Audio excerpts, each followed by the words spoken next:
Hi everybody, I'm Julian, your Biology 2600 lab instructor. In this video, I'm going to go over exactly what you have to do for Lab 5. This lab involves our code, so I've put a lot of effort into making it easier, and I'm going to tell you exactly what you have to do, so hopefully that makes it even easier. I had a lot of people crying last time, and I hate to see people crying or even hear about people crying, so I'm hoping that nobody cries this time. Not too much to ask for. As always, if you have any questions, just shoot me an email and I will get back to you as soon as possible. So you want to start by going to Brightspace and then clicking on Biology 2600. Then you're going to go to Lab 5 and you're going to see 4 files there. So the first file is just a PDF. I'll show you that in a second. This is your video link, your R code, and your submission file. So I obviously haven't added this because I'm making it right now, but you're going to have this video, a link to this video up there as well. So everything that is in the video, in terms of the formulas and stuff, is going to be in this file. I just copied it and pasted it so that you have it in a non-video format. So all of that is down here.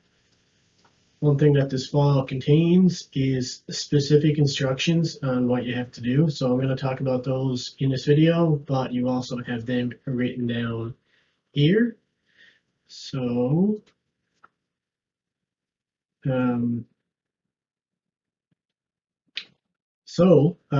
you want to read this file, you want to watch your video, then you're going to download your R code and work through that. So I'm going to show you that here. So when you download it and you open it, and you can double click it and it should open in RStudio. If it doesn't, you can go File, Open, and open it that way. And you'll see something like this. The order of your windows might be different, and that's okay. The wonderful thing about this is that everything you need is going to be right in your code in here, so you don't have to import files or keep track of them or anything like that.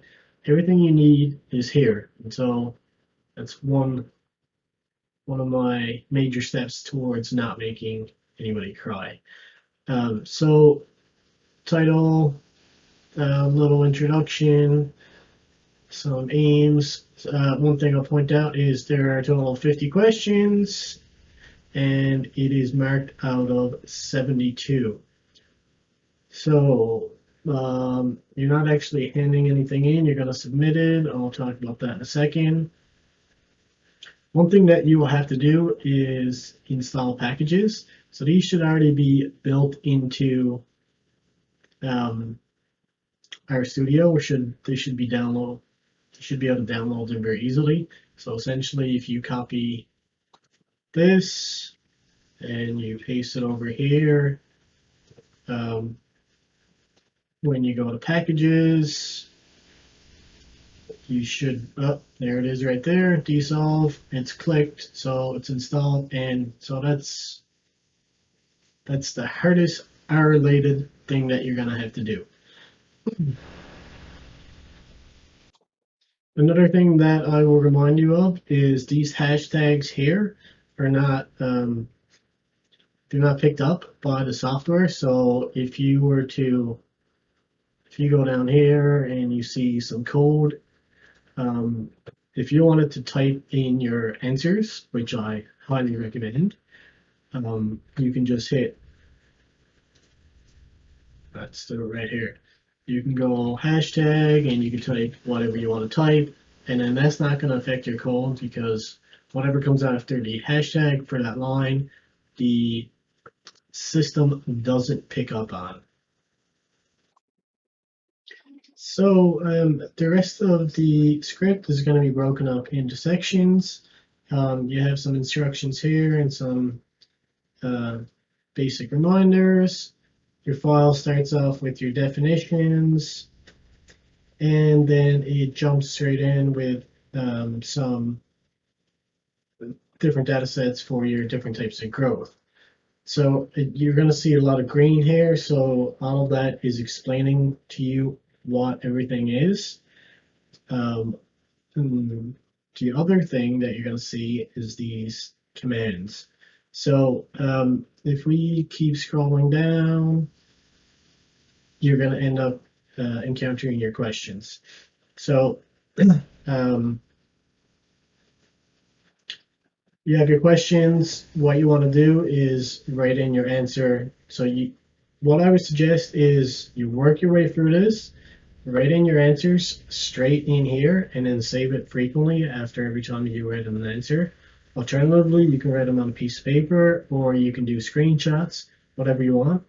Any answer that you write in here, when you save it, File, Save All will be saved, and or you can click the Save button here, will be saved in the code. Any graphs that you make or plots, you're going to need to export them and save them separately so that you have them.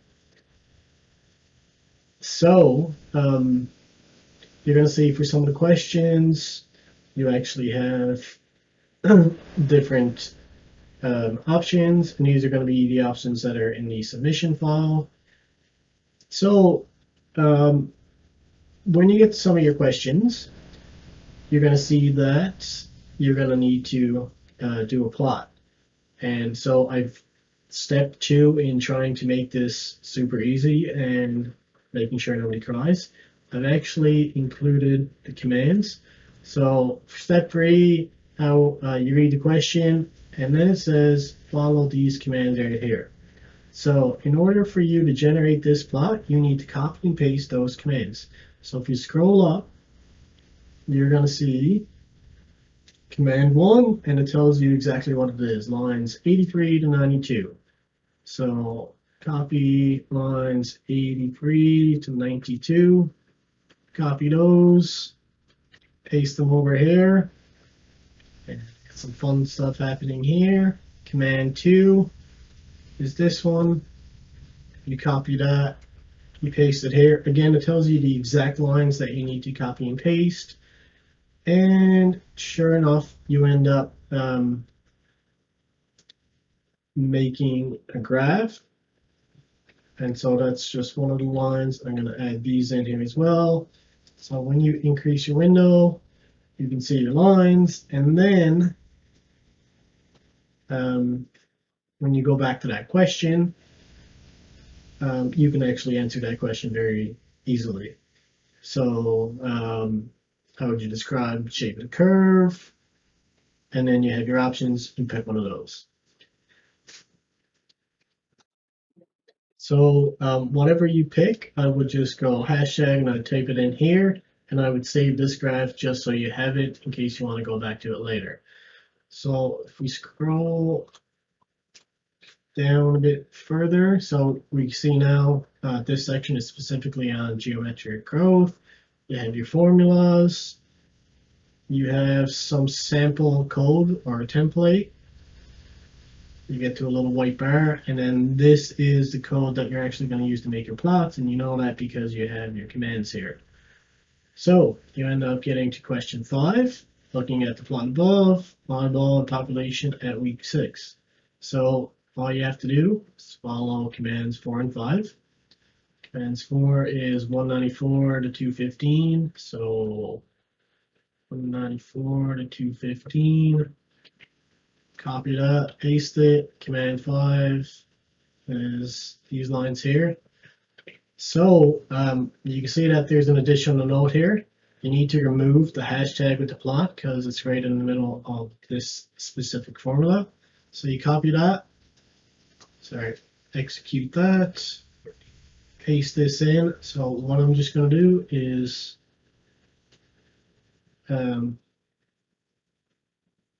copy that, or select that, and delete it. And I'm going to delete this, but I don't think that'll matter because it's at the end of the code, and you hit enter. And you have your curve. So question 5, eyeball population at week 6. So you go week 6, and it's approximately 100, 150-ish. And there's your answer for that question. And so again, I would just go hashtag, type in 200, and let's do it. Why not? And that way, you know exactly what your answer is, so that you won't lose it. If you want to write it on a piece of paper, that's entirely up to you. Eyeball population at week 7, again, that's the same thing.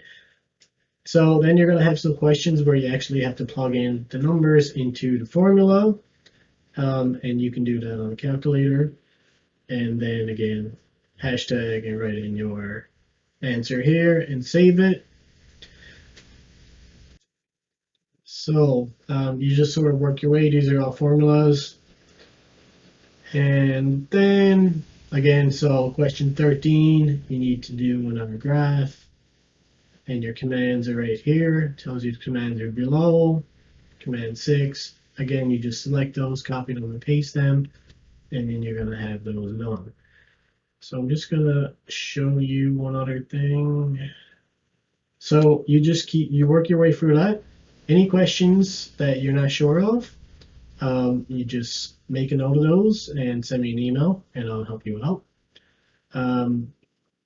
So question 5 involves a bit more work. So blah, blah, blah. So here you're given the exact commands, but once you copy the commands and you paste them over here, before you execute it, you're going to have to change your values to these here. And then you're going to produce a number of different graphs, and then you can answer the question. So it's still copy and paste, but you're just changing some of the values.